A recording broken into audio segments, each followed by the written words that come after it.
Welcome, ladies and gentlemen, welcome to Pushing the Envelope, where all manner of fringe topics are covered from a purely biblical perspective.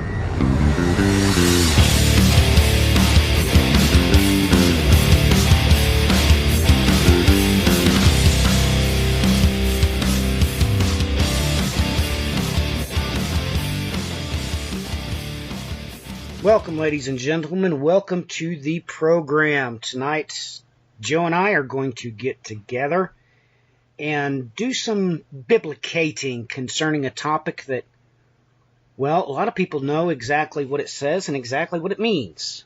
And we're going to dig into that. So, Joe, how are you doing? And bring up the topic matter and why you was even thinking about it. Hello, I'm doing all right. Well, I was just, it was actually another, I think, audio, show that I was listening to a couple days ago.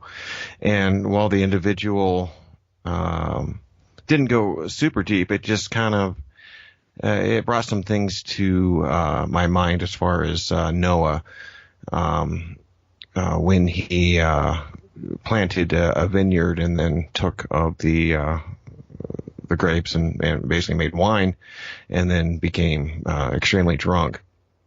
And the individual on the show, I thought they did a very good job of what they were going after. But it just kind of got my mind really thinking about the days of Noah, what the earth was like, and after that flood, after that event, things had changed, and he was unaware of all those changes. Well, there's really no getting around it. Genesis chapter 9. And I have never understood why people look past all of the magnificent details here. Everybody wants to concentrate on, well, let's get right to the point. They want to point their finger at somebody and say that they're the cursed ones and they have to serve me. This is what's discussed. This is what is want to be known. Of course, the different races always excel to great fantasy to make sure that it's not their particular race that was the line of that son that, well, saw his father's nakedness. That's what everybody wants to know. But right from the gates, Joe, Genesis 9 is not about that at all. Right out of the gates, he changes what they can eat. And there's no rhyme or reason. So let's take a look at that in chapter 9 before we ever get to him being exposed. And I said that for a reason. Because naked's not there in the verse you're looking at. It's not. Never was. Naked's not there. No, I wasn't, while this, a person was that was what they were driving at. That wasn't really what was on my mind when I was listening. It was more of, I guess, God demonstrating the effects of the changes upon the earth and the effects to, well, his family.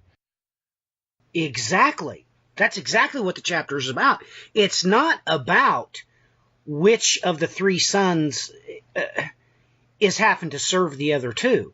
But yet when you do online searches for this, or even walk up to a preacher and ask him about Genesis chapter 9, that's what he's going to tell you.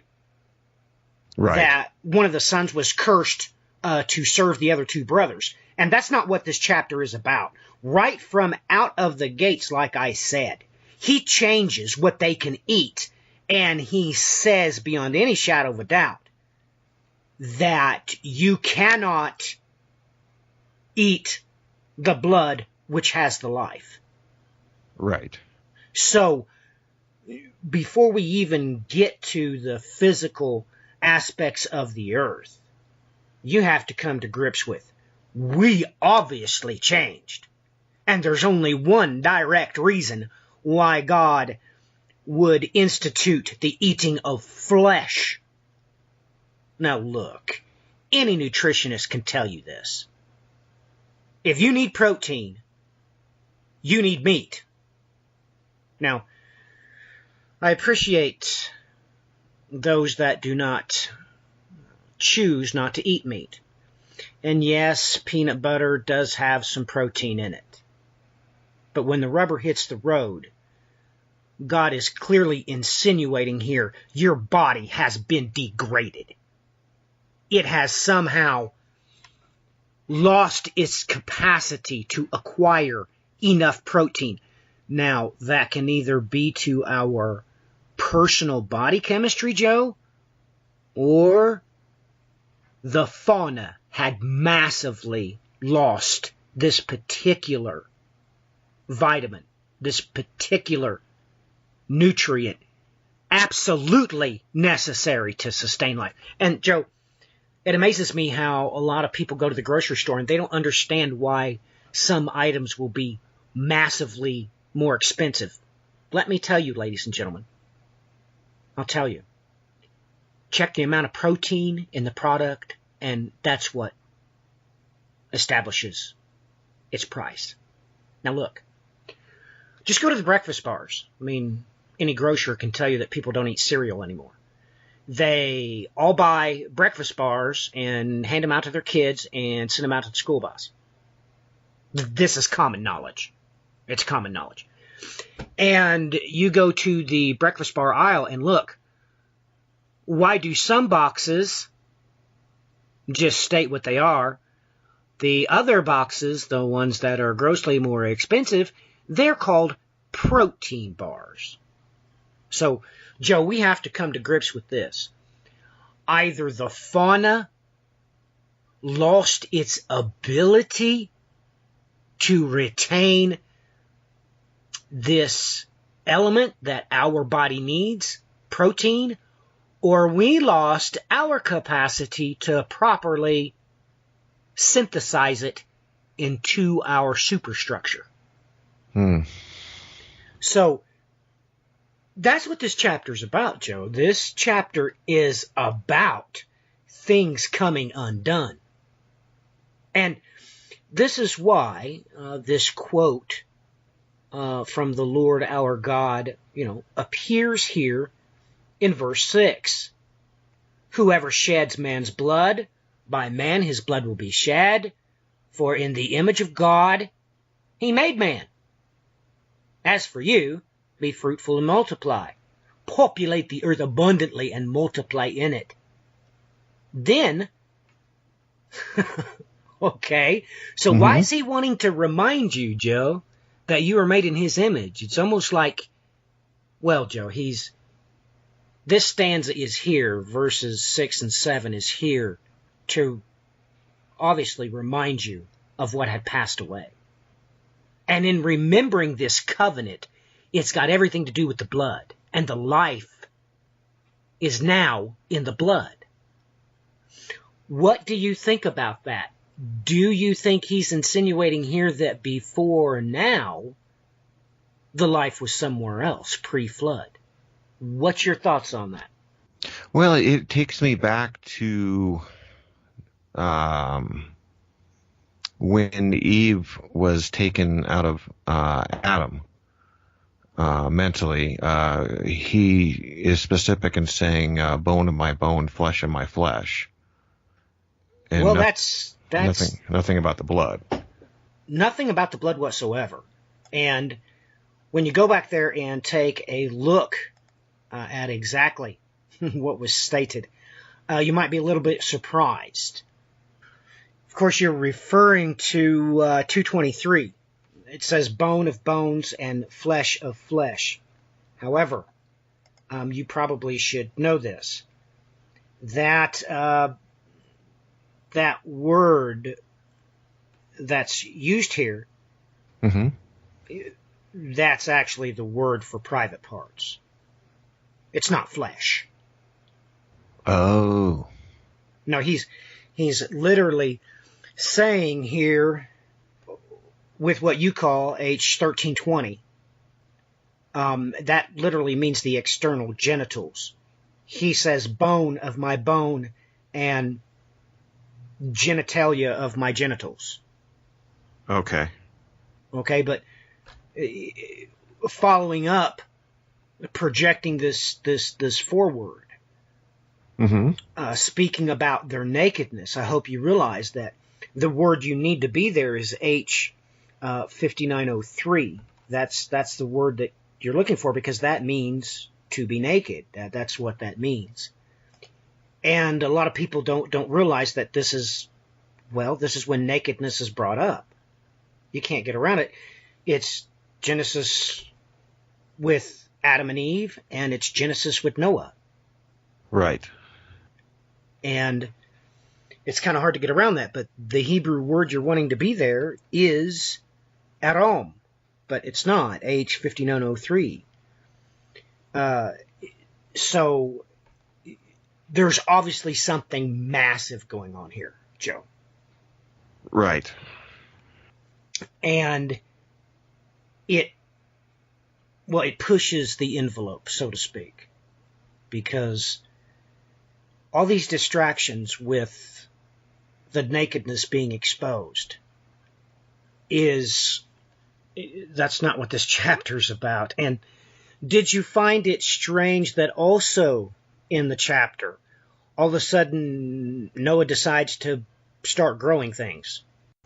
Yeah, I did. Yeah, I thought that was kind of odd. All of a sudden, yeah, it starts. I thought that was odd. And it doesn't make a whole lot of sense unless Noah was really wanting to experiment here, and he had no idea what was about to take place. Because, well, it's obvious that he wasn't celebrating when he got hammered, so to speak, correct? Correct. I mean, he didn't exactly plan on becoming hammered. No. Have you looked at the Hebrew words there in that verse to try to figure out what's going on? I have not yet. Really? Well, it's really interesting. Of course, the word used for wine here, which is immediately what everybody should, take a look at, investigate this wine, what's going on. Well, This is the first time it's in the Bible. This is the first time it's there. Is Genesis chapter 9, verse 21. It is the first time, Joe. The very verse you asked me about. This is the first time it's there.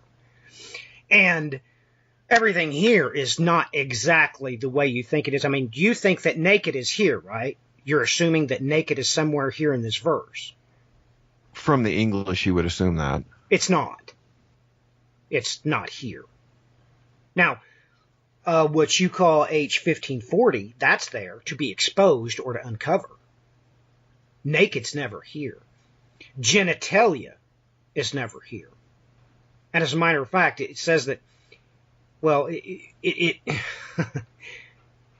doesn't say anything about his clothes. That's not what it says. It says his tent, Joe. Okay. It says that literally in the Hebrew, this is what it says. It says that it was exposed, okay? The midsection was opened of his tent. It literally says that the midsection, which what you and I would call the door, was open to his tent. That's what it says. It doesn't say anything about his clothes. It doesn't say anything about him being naked. It says he was, well, like I said, to reveal. It also means, that word in some cases means to be, exiled. But naked's not here. Arom, that's not here. This is Gelah.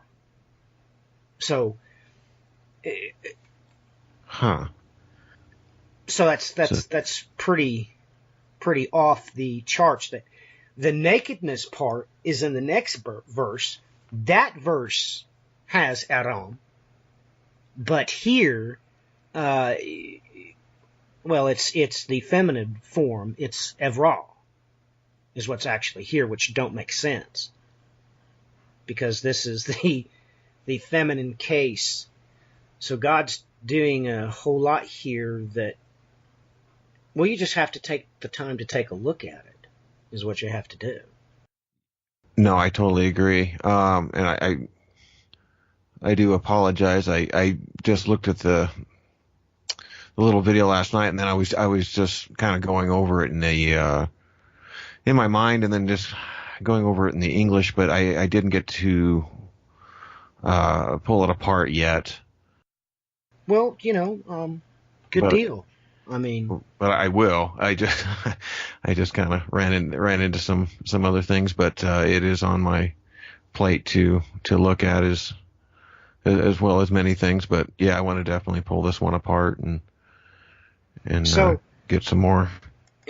What do you think about the word for being drunk here, or being tipsy? Did you know that's the first time it's ever in the Bible, is right here in 9:21 again? It's the first time it's ever used. No. Yeah. This is the first usage of H7941. 7941? Yes, 7941. H7941. Shatakar. Okay. It's Shatakar. It's an intoxicant. It's the first time it's used right here. It's not used before here, Joe.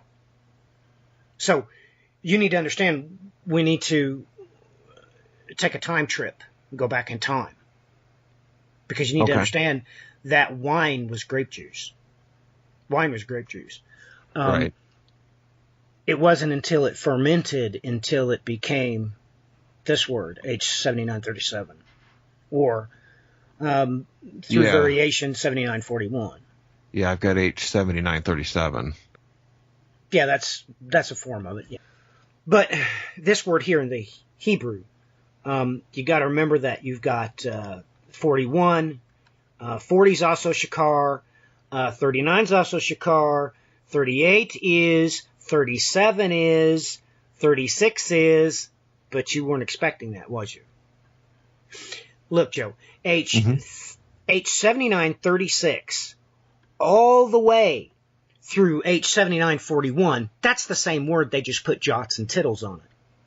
Gotcha. They just have different cantillation marks, and those cantillation marks are the jots and tittles Christ was referring to. Okay. All Hebrew experts on this planet, you can ask any rabbi about the jots and tittles, and they'll laugh. They'll say, well, we're pretty sure that the closest pronunciation to Hebrew that you can get to is the Samaritans, and there's only less than 1,000 of those left. But they'll be forthright and tell you. This is the whole purpose of the Hebrew glosses in the Scripture. Do you know what that is? No, I do not. Okay. In the Masoretic text, you will come upon a word, and they're like, we don't know how to say that, and we don't know what God's talking about. So they'll put the word that they say when they read it out loud in parentheses. This is how you know the Masoretic text is true. Because they didn't change the word. That's not what they did. They was just like, well, we don't know how to say that. And we have no idea what God's talking about, but we think it's this word, so they'll put that word in parentheses. So you know there's no mistakes in the Masoretic text because, well, what they didn't know and what they didn't understand, it stands in the text. Okay. I ran into... where I am employed, we have some Spanish speaking individuals, and so I've been, you kind of get forced to learn just a little bit, but we kind of ran into the same thing between the words clock and watch. For them in the Spanish, it was the exact same word, but they knew what it was, but they didn't have a way of. Right. Right. Well, that's exactly what God did with the Masoretic text. You're talking about the same exact thing, but they didn't change the word like you wanted them to. Because if they had to change the word to what they wanted, it would be incorrect. Right. So that's why Delitzsch did not include the Hebrew glosses. They're not there. He took them out. Okay. That's why there's no cantillation marks in his text either, because he knew they were the jots and tittles. Because all rabbis know that God took their vows, and they know, as per the prophecy, as per the prophets, they will receive a pure language when Messiah comes. Right. So it's just the English Christian scholars that promote these lies that the Hebrew really does have vowels. No, it don't. Nobody knows how to pronounce it. And every scholar on this planet, I mean, the head of the Jerusalem University will tell you this. Now, the closest you can get is probably Samaritan.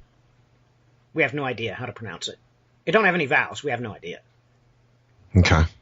And you have to remember, Joe, that Hebrew in use today, modern Hebrew, that wasn't made up until after the Jews returned to the state of Israel. You do know that, right? It was Yes, a sir. dead language for 2,000 years. Right. Now, this is the window. Delitzsch's New Testament was completed before then. So his New Testament is pure biblical Hebrew. The modern Hebrew hadn't even been made up yet. Both Ulrich and Dolman, the two number one biblical experts on this planet, edited it for him years before modern Hebrew was ever made up. Okay. So you have to come to grips with all that, and that's a lot of information for a lot of people to take in, but because they've been lied to so extensively. They've been told that, yes, the Hebrew has vowels, it's those cantillation marks, it's those diacritics. No, that's a lie. Any rabbi will tell you that. Except, I guess I haven't. I've never heard that before. They've never obviously been in the synagogue when Torah was read. I mean, it's so funny. It's such a joke. And it was funny when my wife and I attended an Orthodox circumcision. Of course, he started reading, and Rachel had no idea what he was reading. But after the reading, I approached him and, poked fun at him a little bit. Well, how do you know I don't say that? Because that's a whole lot different.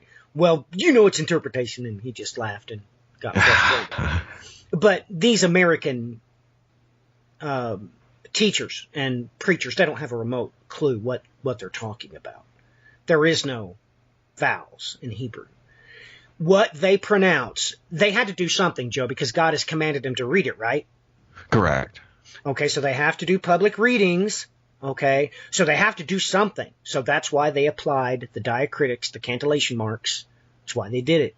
So that everybody would be reading the same thing at least. They'd be pronouncing, even though they will be the first to tell you, we have no idea what it says. Huh. So with that in mind, there's a whole lot of dynamics going on here. Right. And all of a sudden, we are introduced that obviously you can come to this conclusion, Joe. Mm-hmm. Obviously, everybody slept naked, probably, right? Yeah? I would assume so. Yeah, there was no such thing as pajamas. So the real problem here was that the midst of his tent was left open. He left the door open. This tells you beyond any shadow of a doubt what? Mr. Obvious here. Mm-hmm. It tells you he never meant to do that. Because of his drunkenness. That's right. So it tells you that's the reason why this is the event horizon for that particular word for intoxicant is right here in this verse. Noah had no idea he was going to get hammered. Hence, before the flood, you have no proof that any wine ever fermented. Now, you're talking about a physical law of science, Joe. That's the laws of physics. Right. Now, do you know anything about wine? What makes it wine from grape juice? Do you have any idea what makes up the different flavors and such? I do not. Yeah, I'll just say no. I've got just a little bit, but not enough to really expound upon anything. Well, it takes yeast. It ferments. The different flavors and stuff comes from the different types of yeast that's used. Okay. Just like bread, Joe. It ferments through that process, becomes alcohol. So now you're really exploding things, because once again we're looking at things on a minute scale here. Because I mean, you and I both know the active role of yeast in the Bible, correct? Yes. We know this had everything to do, well, especially with the Exodus. They were told to remember the Exodus. You have to get all the yeast out of your house and sweep it clean and all that stuff, correct? Correct. Jesus referred to this many times. Yep. The leavening agent. We know this is his, well, I mean, it's supposed to be his first miracle, when he changes the water into wine. He literally ferments the water, is what he does. So we've got some pretty expansive things here, because, of course, we're back to the blood and the life being in the blood. That's what Jesus did to the water. He couldn't have made wine without a yeast, something to make it ferment, something to make the... Of course, he's God, so he could do that, but he was showing you a whole lot more. Why was this, his most famous act as far as the beginning goes? But you have all these things coming together in Genesis chapter 9 after the flood. Right. And it doesn't make a whole lot of sense. I mean, we have multiple things in here that God wants to bring out. I've already brought up 6 and 7. It's not the only time that a sonnet is given in this chapter, because, well, you can't see it in the KJV. You don't know that those are sonnets. God is speaking sonnets. He does the same thing in 25, 26, 27. That's a sonnet in Hebrew. But to you and me, if you're reading the KJV, it's just verses. No, it's not. It's a sonnet. It's set to sonnet. Beginning with, cursed be Canaan, a servant of servants. That's a sonnet. That's poetry. Did you know that? No, sir. Well. Okay. No, I didn't know that. That was... And here you have it again. He brings up the tent mentioned in verse 21. So... Wow. And of course, read the last two verses, Joe. Of 21, 22?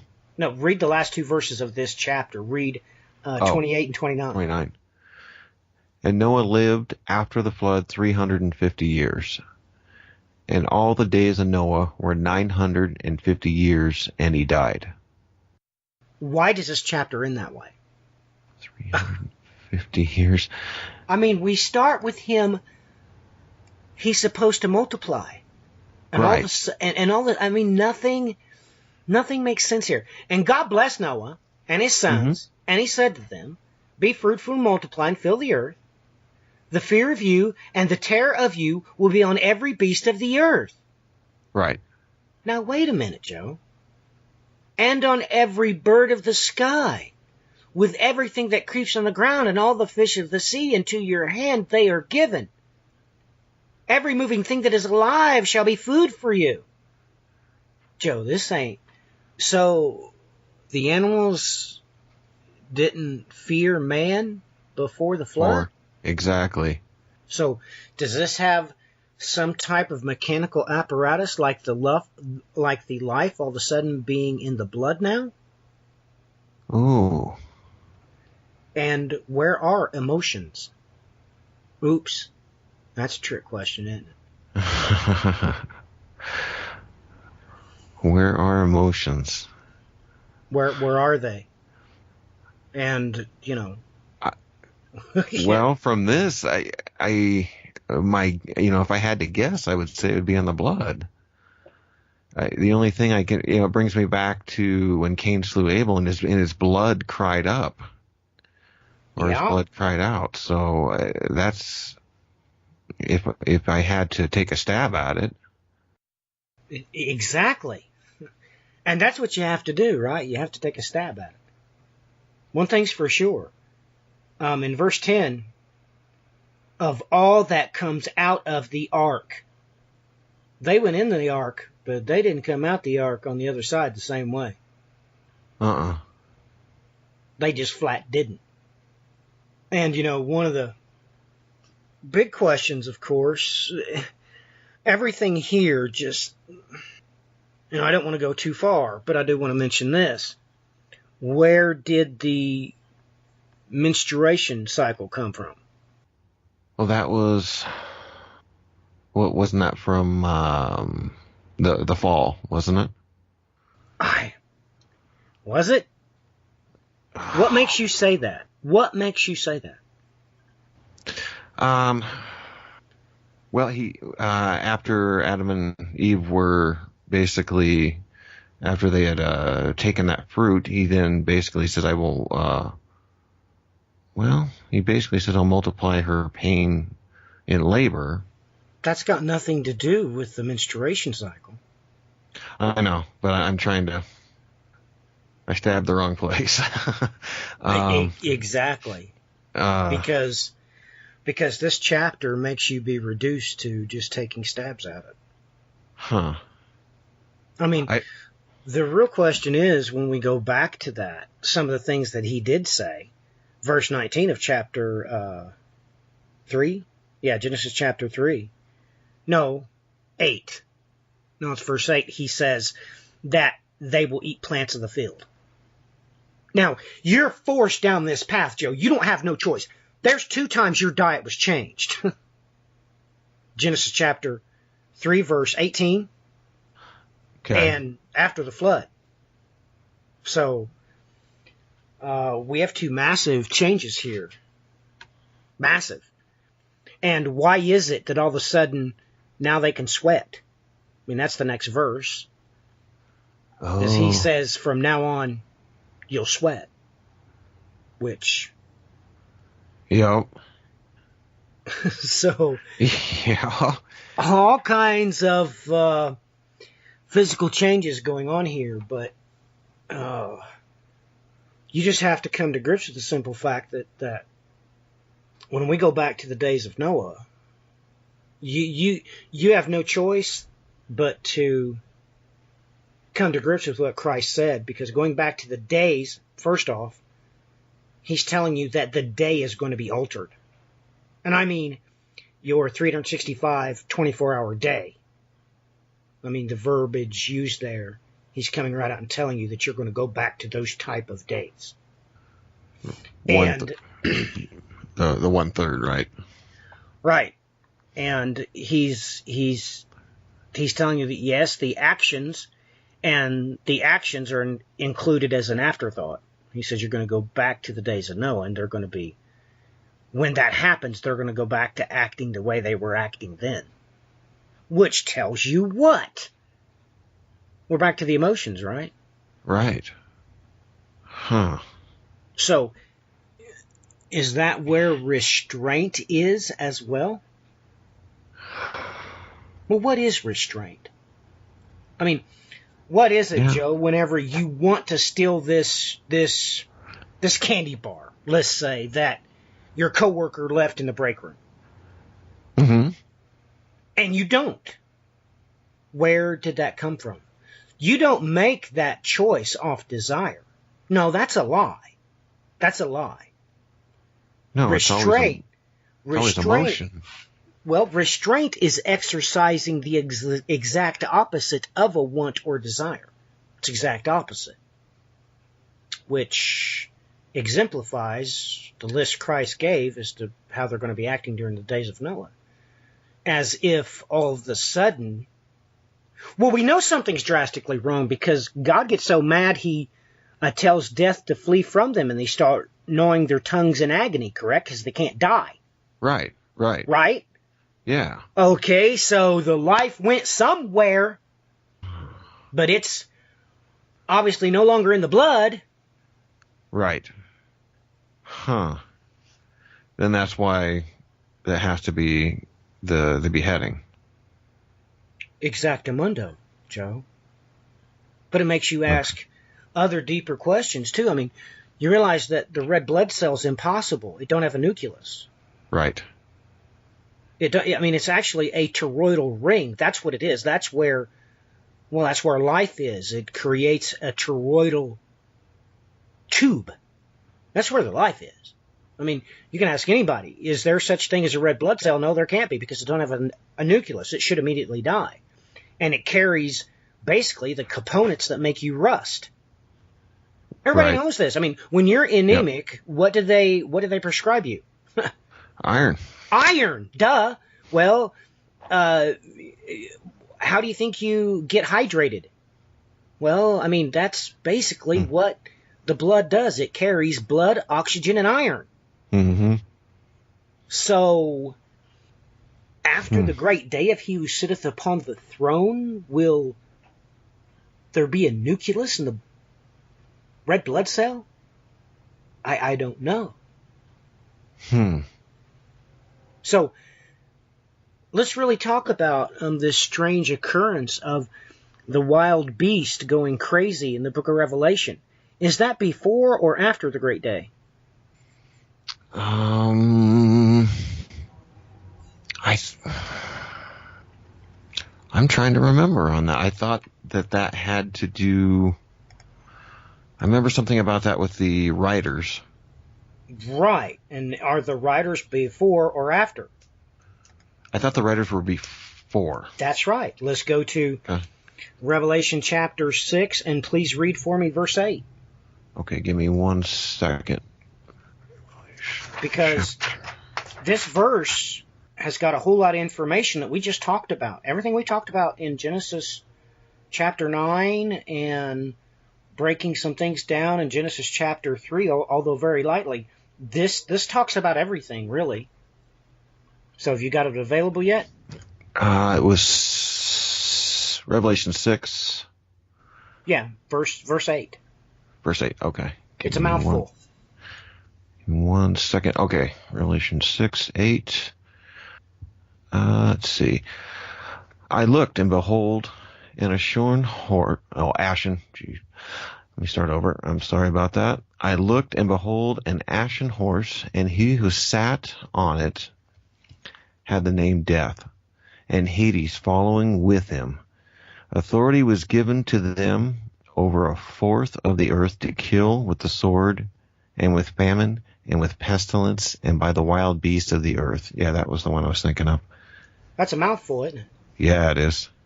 Well, you'll take note that after the great day of he who sitteth upon the throne, you would think that by an existential nature, the wild beast would get worse, right? I mean, they would literally turn psychotic, right? Yeah. No, they don't. All of a sudden, after the great day of he who sitteth upon the throne, They go back. They don't kill anybody anymore. Just the opposite. Yep. I guess I was thinking during... We're not really given that, though, are we? We know that man...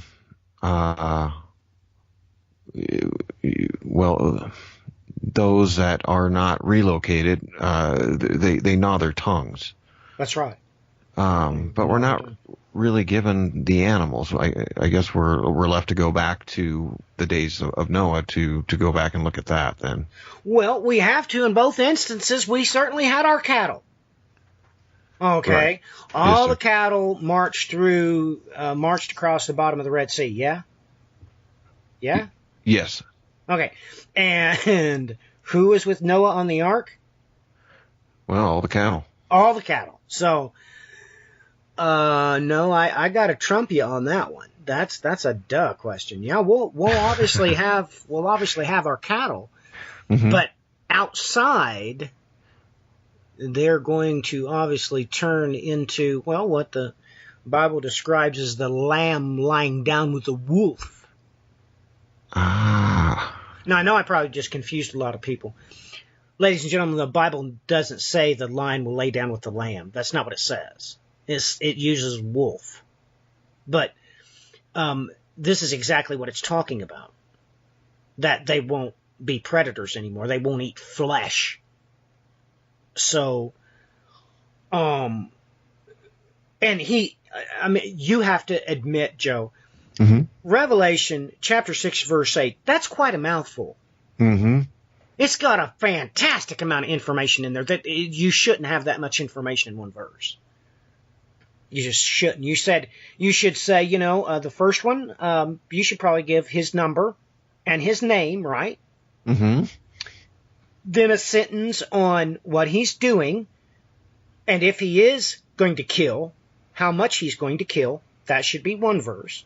And then the next verse, you should talk about how he's going to kill. That should be 3 verses. It's not. This is all one great big alphanumerical wonder is what it is. But he's saying so much. I mean, he's screaming out to you that after the 6th seal event, the wild beasts aren't going to do this no more. When that doesn't make sense. It should go off the charts. Yeah, you would kind of lean that way. At least, for the first, my first thought was, that would, with everything going on, but it's just the opposite. And getting back to Genesis chapter 9, verse 21, when you realize that what was exposed was the midst of his tent. And this whole thing is talking about, well, if your diet changed, it's talking about a whole whopping lot bigger tent than your personal home. Right? It's talking about your home being the planet Earth. Oh. Now, we know things are off the charts as this time a bow is able to be visible, right? Mm-hmm. Yep. I mean, this is a duh issue. But, this is when the bow is seen, correct? This is when the covenant with the rainbow is seen, right? Correct. Now, I've got a trick question for you. Okay. Concerning this bow, it was seen there in H6051, Anan, cloud. When's the first time that word's used in the Bible? 6051? Yeah, cloud. Well, that would have to be it. That's correct. This is the first time it's used in Hebrew. I mean, Joe, now you don't have a choice. I mean, we're pushing the envelope extremely here. We're extremely pushing the envelope because, so you want to tell me we go through the creation week, we go through the expulsion, we go through this, we go through that, and the first time the word cloud is used is in Genesis chapter 9, verse 13. Does that make a whole lot of sense to you? Yes. It doesn't make any sense to me. Well, I guess because he uses before that he doesn't call it a cloud. It's like a mist. A mist is well, that's definitely the condensation of water, but that's not even remotely close to being a cloud. No, that's what I'm saying. Clouds are seen every single day, Joe. Mm-hmm. How often do you see mist? Not very often. Not very often. But you see clouds every single day, right? Mm-hmm. Okay. Do you not? Joe, what covers the tent of the earth? What covers it? The firmament? Well, I'm trying to be a little less technical. It's clouds. Or clouds, yeah. When you can't see the sun, what's blocking it? Clouds. Right. Clouds. So, by using the words that he uses here in this chapter, this is the first time you see wine. This is the first time you... I mean, we're stretching. This is the first time he uses cloud. Mm-hmm. It's something massively. He's changing their diet. He tops it off with all of a sudden letting you know, by the way, from this, the terminus of this event, Noah was going to die. It was already planned. It was calculatable. He gives multiple songs. I mean, we're talking about God singing here. That's what he does in this chapter twice. So all this massive information, Joe, by inference, the prophetic nature of what he says in Genesis chapter 9, verse 21, is straight up telling you that before then there must have been total cloud cover all the time. Correct. Because this is a negative verse. It's negative. It's not saying... It brings up the simple fact that there was a breach in the tent. Not that the breach had forgotten to be closed. It doesn't say closed. It doesn't say that Noah forgot to close his tent. It's not what it says. So it infers that before the event, the tent was naturally closed. He's pointing out to you the anomaly. All of a sudden, the tent's exposed. So yeah. You realize if you had a 100% cloud cover over this planet, you realize you wouldn't need air conditioning anymore. You wouldn't need a furnace anymore. Did you know that? Yes. The climate would immediately stabilize to about 70 to 72 degrees. You do know that's what room temperature is, right? That's what they call room temperature? Yes, sir. And they've called it room temperature for hundreds of years, and everybody knows it. Mm-hmm. So the simple fact that the scientists know this is beyond any shadow of a doubt. But it means that, well, it would mean that we would have to be on a 0-degree axial tilt. And then everything would bloom. I mean, everything would bloom. Well, do you realize what would happen if you were to stand on the North Pole?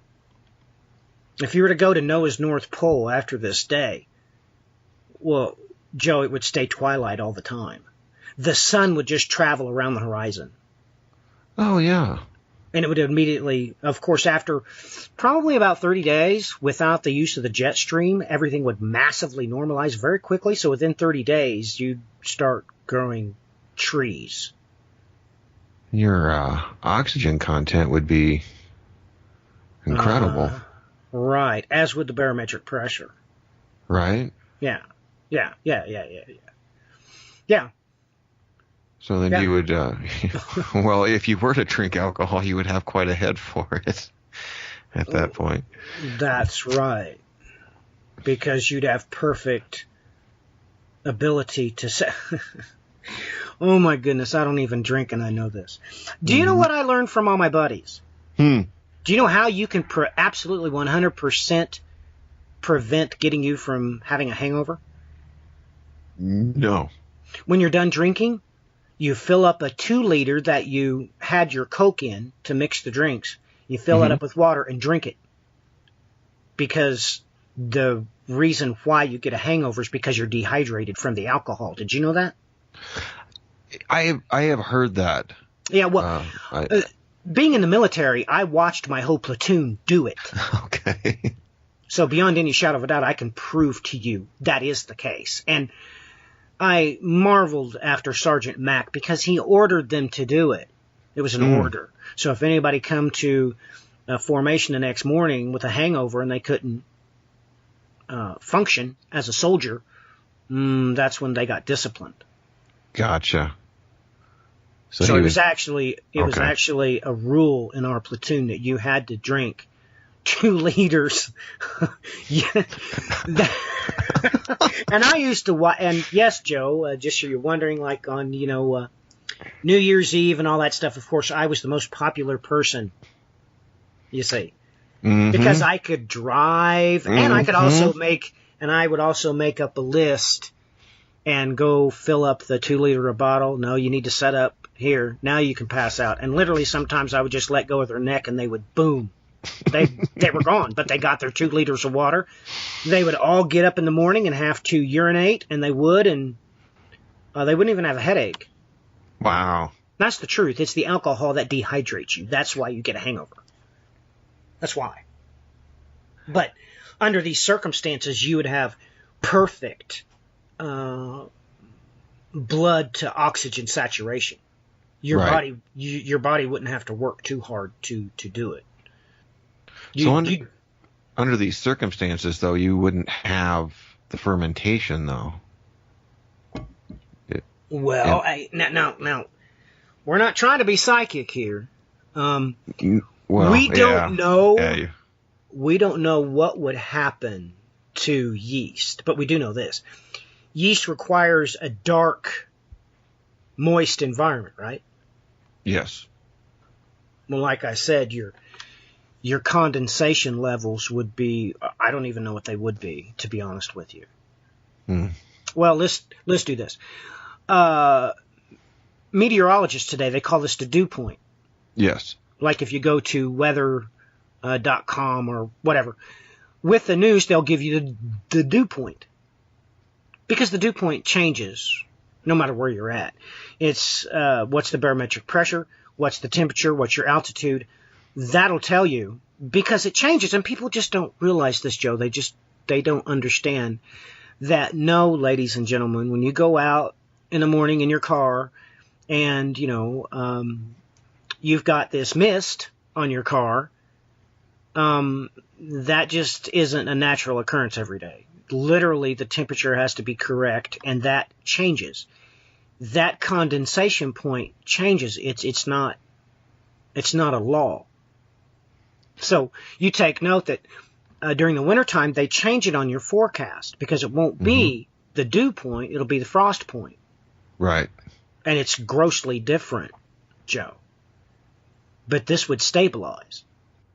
See, I remember that a few years back. It used to be a little race team. We'd go out to the racetrack, quarter-mile racing. And but that was one of the things we had to watch extremely close was, when you're trying to set your time, and either you had to stay within that time or stay under it. You didn't want to break out, as they call it. But we had to watch the weather, especially the moisture and the barometric pressure. For doing what? I'm sorry? Racing. Well, what kind of racing? You mean running? No, quarter mile. I'm sorry, race car. Race car. What on earth does the barometric pressure and the condensation point have to do with race car driving? Just because if you have too much moisture in the air, it doesn't. It doesn't really, especially at the altitude that we're at. We don't have the oxygen like we do. You would at sea level. So when you inject too much moisture into that can change the burn. I see. Because you really had me stumped there for a minute, because like at the Indy 500, they don't give a flying rip. Them bad boys will go 200 miles an hour whether it's raining or not. Right. But they are only at like 600 feet or something like that. And you're saying that where you're at, you're a lot higher. Correct. Oh, and you're on the other side of the Mississippi from them. So you're on the wrong side of the 100th parallel. You got it. So, wow, this is incredible. You're teaching me something. Man, I understand. I worked in machine shops. I just didn't realize that would massively. I wonder if that's why they don't, or do they, race horses at your elevation, or do they just do that in Kentucky or wherever? We did. It didn't last. It was around for a while, and then it went away. There was actually a little horse racetrack, but it wasn't near as big. Well, there's no way you could run those horses as long as you do. Right, because they would just keel over because they weren't getting enough oxygen, right? Bingo. So bingo, same exact reason. That's what a horse is. It's just a soft machine rather than a firm machine. Mm-hmm. So yeah, this is what we're talking about here. When we go back to the days of Noah, it's going to be a whole lot different than you think it is. Because the laws of physics are going to, well, they're obviously going to be changed. I mean, the law is only what God says it is. That's the law. I mean, if he wakes up one morning and he says, you know, today pelicans are going to be purple. Well, They're that purple. color, they're purple. That's what they are. And if he gets up one day and decides that turtles are going to be fluffy, well, guess what? They're going to start growing fur. So it just blows me away that with this particular chapter, how much information you're given. And the first time that information is given, I mean, we already mentioned wine, cloud. It's off the charts, everything that's going on here. It is off. I didn't see that with the tent, but that makes way more sense with the rainbow now. Well, yeah. Of that break in the yeah. Well, yeah, and this time, the cloud. And there's a bow in that cloud. Well, it immediately makes me think of, well, if he's exposed, you're also exposed at night. Was this the first time you could see the Milky Way? Because the Milky Way is a cloud, Joe. Yeah. It is the cloud. It's the cloud. It's the first cloud. I didn't even put that in yet. I was still marveling over just the regular, Well, Joe, the refraction that we see. But well, Joe, you've heard me talk about this before. Don't say you haven't. I have pointed out that the bow is the Milky Way. No, I'm not. I'm just. I had not. My little brain had not grasped that or put that in the equation thus far. And it's not too far after that we, of course, get the promise about the stars and the sand. Mm-hmm. You know, that's just, that's 6 chapters later in Genesis 15. But all of this makes you wonder, well, ladies and gentlemen, at night you wouldn't have been able to see the stars. That's true. You wasn't able to see them until Noah was exposed. Until his tent was opened in the midst. Which, well, that's what drives our weather. That's what drives the jet stream. It's because we're tilted and all the chaos going on the equator. Just ask an airline pilot that has to fly over the equator. They'll tell you all about it. Mm-hmm. It's total chaos there. So, wow, the importance of Genesis chapter 9, Joe. The importance of it is mind-boggling. Yeah, to say the least. That's yeah. Like I said, I just listened to this other individual, and like I said, I appreciate the info that they were trying to get out, but it took my mind and it just got me going in a totally different direction of really thinking about the mechanics of what was going on. I had always wondered why he decided to grow a vineyard, and then all of a sudden he's drunk, and then lo and behold, I come across this little recording, and it just really got my the gears meshing there. Of there's a lot more there than anything any other time that I've ever read it. I really need to study and look at this because there's a ton more info. Well, let me give you something else that's a first. I mean, if it's not too much. No. All right, let's talk about what else happens after they all came out of the ark in verse 10. It says, and all flesh shall never be cut off. That is H 3772. Cut off. Cut off. Cut off. This is its event horizon. This is it. This is the first time it's used in the Bible. Huh. So, oh my goodness, Joe, the things that are here.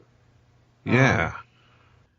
And you know, why don't you read verse 11 for us, the whole thing? Because I'm pretty interested to hear your take on it. I say this is 9/11. Is that Yes, 9/11. okay?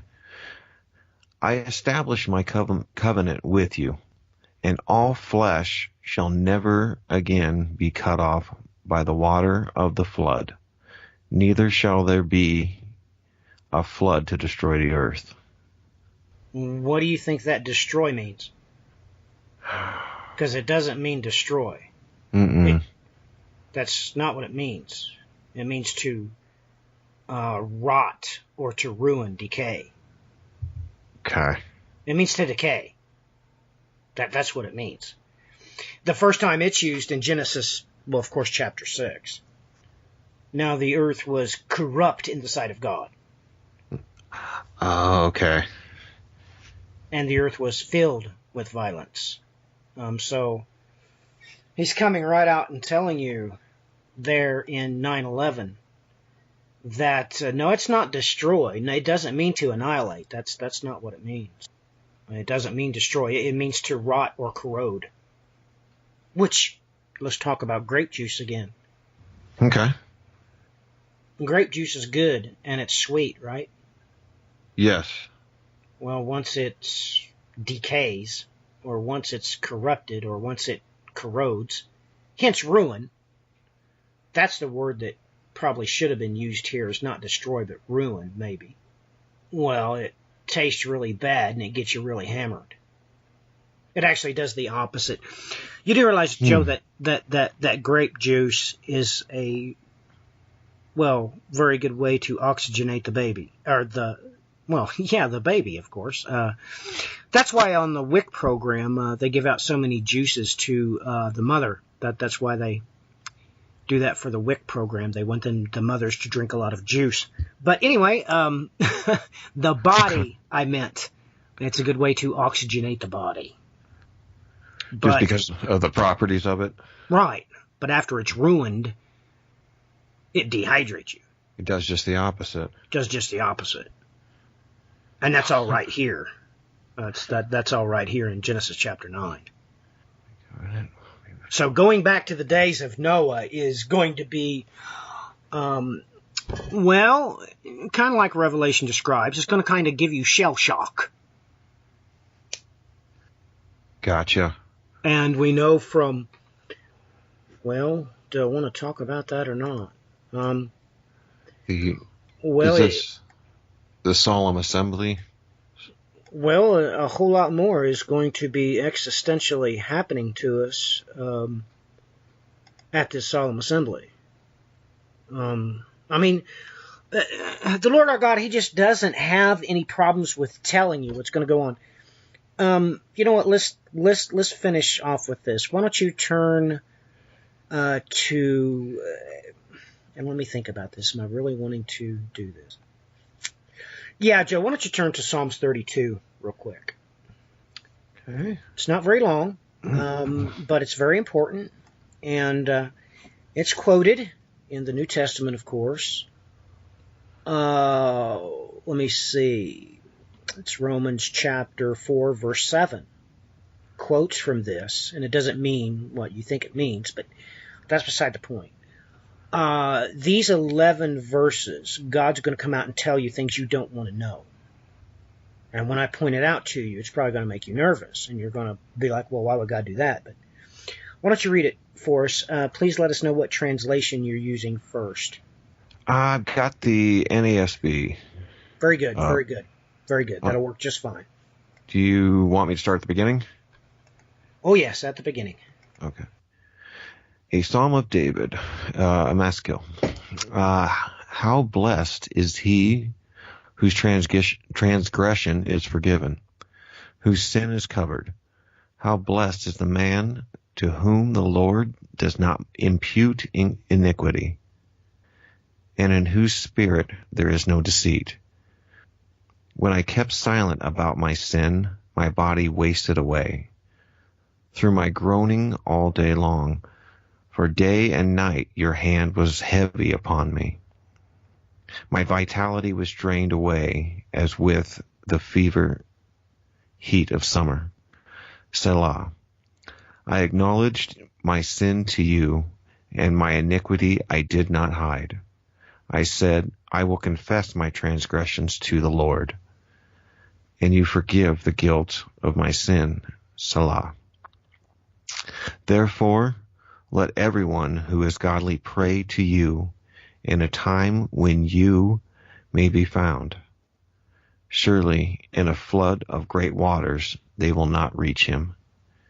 You are in my hiding place. You preserve me from trouble. You surrounded me with songs of deliverance. Selah. I will instruct you and teach you in the way which you should go. I will counsel you with my eye upon you. Do not be as the horse or as the mule, which have no understanding, whose trappings include bit and bridle to hold them in check. Otherwise they will not come near to you. Many are the sorrows of the wicked, but he who trusts in the Lord, loving kindness shall surround him. Be glad in the Lord and rejoice, you righteous ones, and shout for joy, all you who are upright in heart. So, before you read this, did you realize there was coming a time when your prayers would not reach God? I'm just going to ask you point blank. Did you know that? Had your preacher, your teacher, whoever you call your prophecy expert, did they ever tell you the day's coming when your prayers are not going to reach God? Because that's what he just told you right up front. No, I've never heard anyone else speak of that. Well, read verse 6 again for us. Therefore, let everyone who is godly pray to you in a time when you may be found. Surely in a flood of great waters they will not reach him. Don't you think that's pretty important for Bible prophecy? I mean, let's talk about the rapture, Joe. The rapture doctrine dictates that you're going to heaven, correct? Correct. So if you're sitting at your own wedding feast at the table, how in the name of the Lord my God, not everybody else's, I said the Lord my God, how in the name of the Lord my God is your prayers not going to be able to hear him if he's sitting right next to you? Yeah, it kind of knocks that out of the water. And I'm glad you stated water, because this says many waters. In the flood of many waters, Joe. That's what it says, many waters. And, well, that exact Hebrew phrase is in the book of Revelation. You did know that, right? Of many waters? Yeah, this exact phrase, many waters. Yes. All right, well, you might want to know the exact location is in Revelation chapter 14, of course, 17 and 19. You might want to pay attention. Okay. Because the first instance is, of course, when the second numbering occurs in Revelation, although it fulfills the first part of the promise. But the reverse is happening. It doesn't make any sense. It says, what was you reading in the New American Standard Bible? Is that what you were using? Yes, Yeah? sir. Okay, I'll read it now. And I heard a voice from heaven. All right, Joe, wake up. Mm-hmm. This is the exact opposite of a prayer, right? Yep. This is the exact opposite. Just so you know. And I heard a voice from heaven like the sound of many waters. Ding, ding, ding, ding, ding, ding, ding. Mm-hmm. And like the sound of loud thunder. And the voice which I heard was like the sound of harpists playing on their harps. Now, the second time is in 17.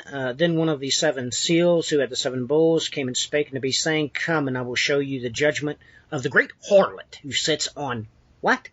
Ah, yes, many waters.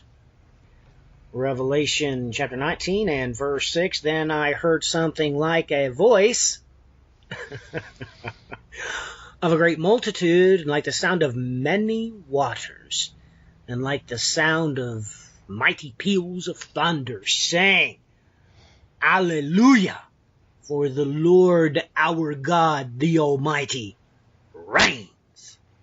So, Pretty important that everybody take a real close look at that stuff. And I'm sorry to break that to everybody, that there's coming a time when God's not going to hear your prayers, and He just told you. But God's like that. He's not a respecter of persons. He's just, you can rely on Him to just tell you the way it's going to be, Joe. He's just going to tell you. Right. And that's why this verse, when it's quoted in Romans chapter 4, verse 7, it's not really, your translation isn't covering it right. Because that Greek word is the word for witness with a prefix aleph on it. It means anti-witness. That's what it means. So saying that your sin is covered is not what this chapter is about. He's saying that you haven't repented of your sins. You're supposed to bear witness against yourself. So literally what this says is, how blessed is he whose sin or rebellion, that's what it is.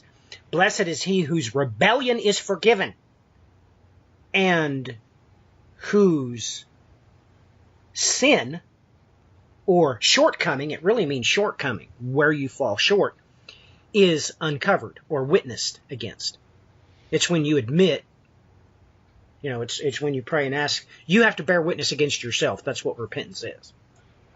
So reading this way, how blessed is he whose transgression is forgiven and whose sin is covered. No, that don't cut it at all. That doesn't cut it for this translation. Yes, it is covered, and yes, it is forgiven. But transgression and sin, no. Sin is the first one. That's rebellion. It should be rebellion and shortcoming.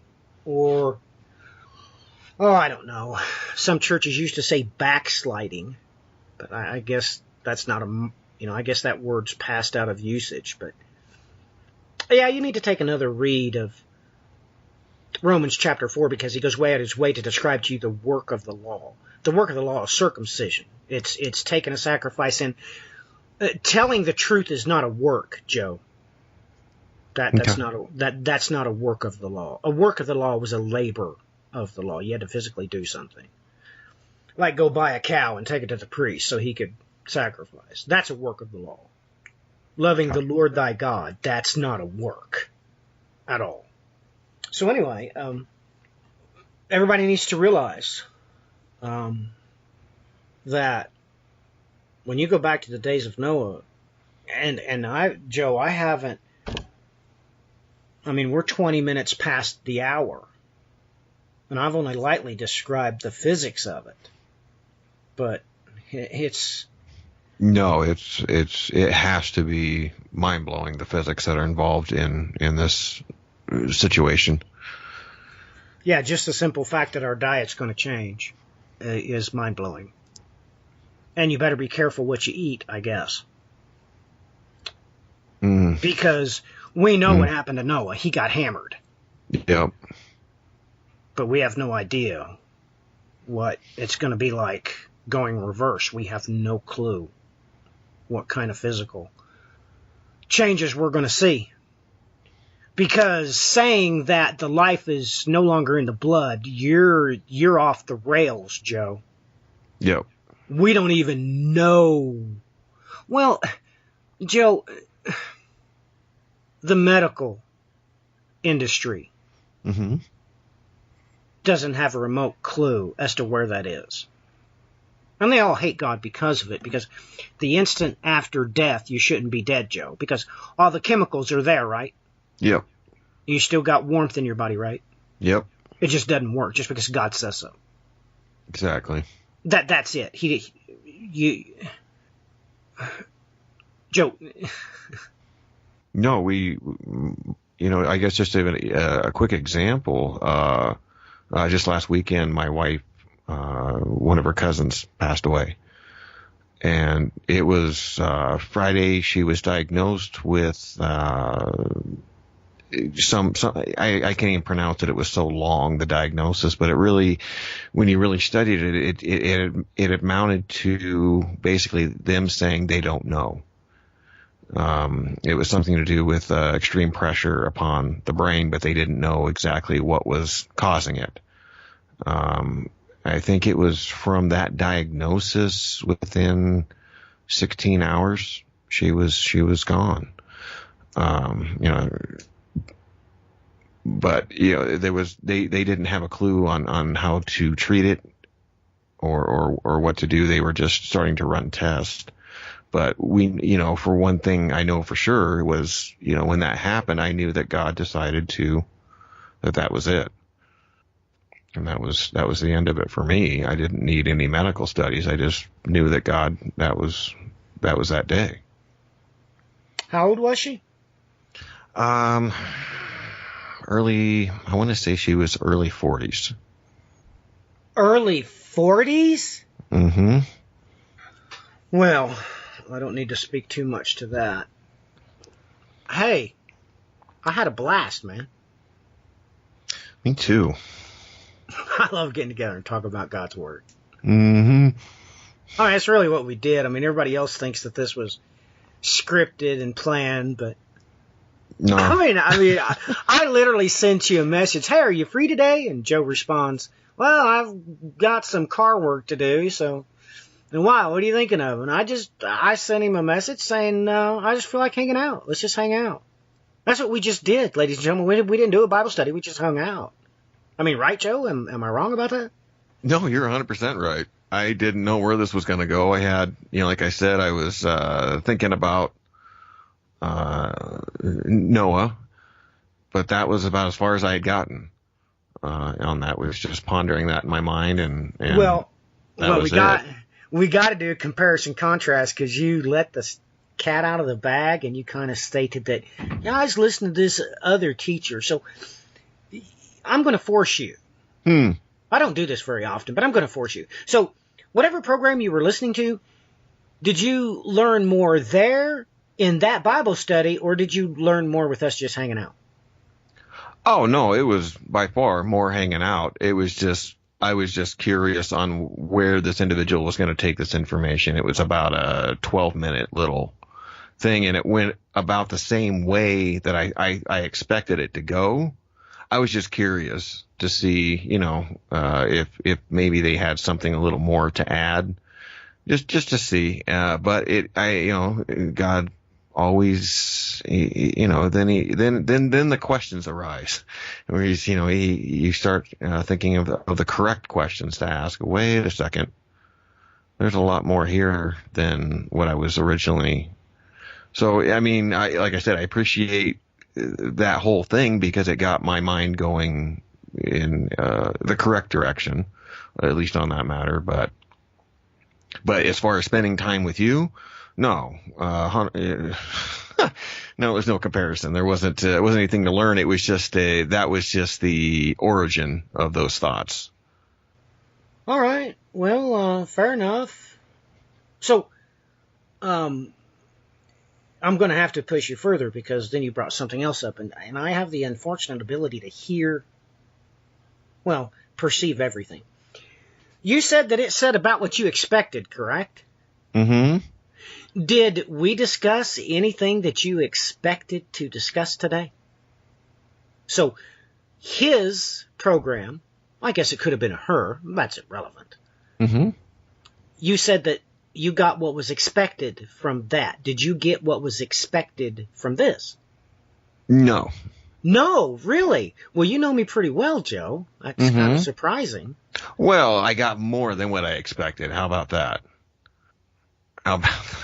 No, I'm always blown away because it takes me, you brought up things that I wasn't, my mind wasn't going there. And so you pushed me to go, wait a second, there's a little bit more that you're not seeing. So no, it's not saying that it wasn't. I expect us to have a wonderful conversation. No matter what, I really, really enjoy this time with you, and every time I spend with you. But it always, you always leave me. I've got another page and a half full of notes here in front of me. So, You know what's such a shame, Joe, is time. Mm. I mean, what you're really saying is that this time I talked about things that I hadn't talked about before when I talked about this. Right. And it's just too bad, because when we get to the Tabernacle of David, you realize, you realize we'll just be able to run this into the ground, so to speak, right? Yes. We'll be able to take this peg, this valve, and drive it to the ground, sink it home, you know? That's what it's always referred to, ladies and gentlemen, whenever you sink a nail in wood or you sink a tent peg in the ground, it has to be driven home or a little bit of wind will pull it out. And, I do apologize for that. I mean, I've talked to so many people and it's always been so limited, and it's such a shame because I can never bring everything up. I mean, there's no way, ladies and gentlemen, I can bring up everything up. So it's just when that time is beautiful. And tonight, Joe took me Joe didn't take me anywhere. I was just looking at God's Word. And look, how many verses did I actually mention in that chapter, Joe? A few? Yeah. I mean, imagine what would have happened if I'd looked at every single verse, because I was just randomly looking down, and wherever my eye caught, I just knew what it said, so I just wanted to talk about it. Mm-hmm. So that's what makes it a beautiful time. But there's going to come a time when we won't have to worry about time. I mean, just think, Joe, you won't have a time clock. Amen. Look, Joe, imagine this. If you want a banana split, you won't have to, the first thing that always comes to your mind when you want a banana split is Dairy Queen open. You won't have to worry about it no more. No more time clock. You won't have, I mean, that is the slave of our time. Mm-hmm. Is that time clock. We're a slave to it. But there's going to come a time when if we want to stay up till, 4 or 5 days talking about Genesis chapter 9, we can knock ourselves out. We can drive it home. We can drive it home. Well, that'd be awesome. Well, it will be awesome. And it sounds like there's going to come a time when it's going to be a one-way communication. Because right now, everybody gets upset. God never answers my prayer. He never talks to me. Yada, yada, yada, yada. Well, ladies and gentlemen, you better talk to him while you can. You better repent of your rebellion and have your shortcomings covered while you can. Because after this day, I'm sorry, it's going to be a one-way communication. You're going to hear him, but he's not going to listen to you. That's what he come out and said, and he didn't have any problems telling it to you. He didn't have any problem saying, look, there's going to come a time when it's going to be up to you. I'm not going to listen to you, and you had better have had listened to me, because that will be, of course, in the midst of Korah's rebellion. So, ladies and gentlemen, you're going to have a whole lot on your plate, because praying's not going to help you. No. And you better not get a stupid idea in your head to pray to the Exodus angel, because he ain't going to take it lightly. So, just so everybody knows, read, memorize, Psalms 32. It's got Salah moments in there. More than one. And that number's important, by the way. I mean, he's coming right out and telling you what he's going to do. He don't have a problem telling you, ladies and gentlemen. But for me and Joe, it's going to be exciting, man. I'm going to hang out with Joe. Are you good? Are you good with hugs? Yeah, I'm good with hugs, man. All right. I'm good with it. I'm a huggy person, so. Yeah. Yep. I'm good with sitting in the dirt, too. Just sit down, eagle style, or Indian style, I think they call it. Yeah, it's Indian style. Yeah. Sorry, I said that wrong. You lay down. Yeah. I don't know. What do I know about such things? I know God's Word. You sit down Indian style and, have you some, chips and orange juice and just have a blast, man. Yeah. That sounds good. Yep. Amen. Well, Joe, we really did push the envelope tonight, I take it, from your comments. Very much so. All right, good stuff, man. Hey, Are we going to do small talk this weekend? I would very much like to. Don't be ripping me off, man. I'm no ripping off. No ripping off. No, I even got another set of little headphones just for the occasion. So cool. So yeah, let me get with the better half, and we'll set that up. Well, just so you know, we're going to be doing inheritance. So okay. Rachel had me go through my keepsakes, because I got my sash from CYC and stuff. And we're going to talk about how this is junk. This is my mom's. But this is junk. I didn't inherit that from my mom. This is just a keepsake. So anyway, yeah, I'll be bringing some stuff from when I was a kid, and she's going to bring some stuff too, and we're going to talk about, everybody thinks this is their inheritance, but it's not. Right. So I'll show everybody some cool stuff. Okay. So anyway, if you want to bring some keepsakes from your grandma or whatever, I will have to look. I think I've only got a couple things. Oh, well, I'm sure the ladies are going to get a kick out of it because they'll sit there and want to talk about this is the doily that my aunt made in Florida during, during Labor Day or something. I don't know. But, right. And that's really what it's for. We can get together and hang out with the women. And okay. Learned some today about, bone of bone and flesh of my flesh, huh? Learned a whole lot today. So, anyway, all right. Joe, wow, I had a blast. And Me too. What's your Facebook page? It's Joe Musidla. 9. Right? Still need to contact them. I will do that and get the other one sorted out. I forgot that there was 2, but if ladies and gentlemen, if you do want to find me, JoeMuzydla or J Musidla on Twitter. But if you want me on Facebook, all you have to do is look for the picture with me and a guy that looks exactly like me, my twin brother, and then there's another gentleman between us. But then you'll know you have the right one, and you can send me a message, and we'll get together. Yeah, it's Joe Musidla 9. That's what I thought it was. It's Joe.Musidla.9 on Facebook. That's just what it is. So, ladies and gentlemen, until next time, get prepared. Get your tools together. Get your hammer and your razor knife, your square, your tape measure, your pencil. Get everything in your tool belt for Joe's next, arc building with Joe Musidla. When is that going to happen, Joe? That is tomorrow evening. My very special guest, my twin brother, Sean Musidla, will be on with me. And yes, ladies and gentlemen, we have an activity that we had planned for us to do as well as the listeners. So you will need a pen and then a loose sheet of notebook paper.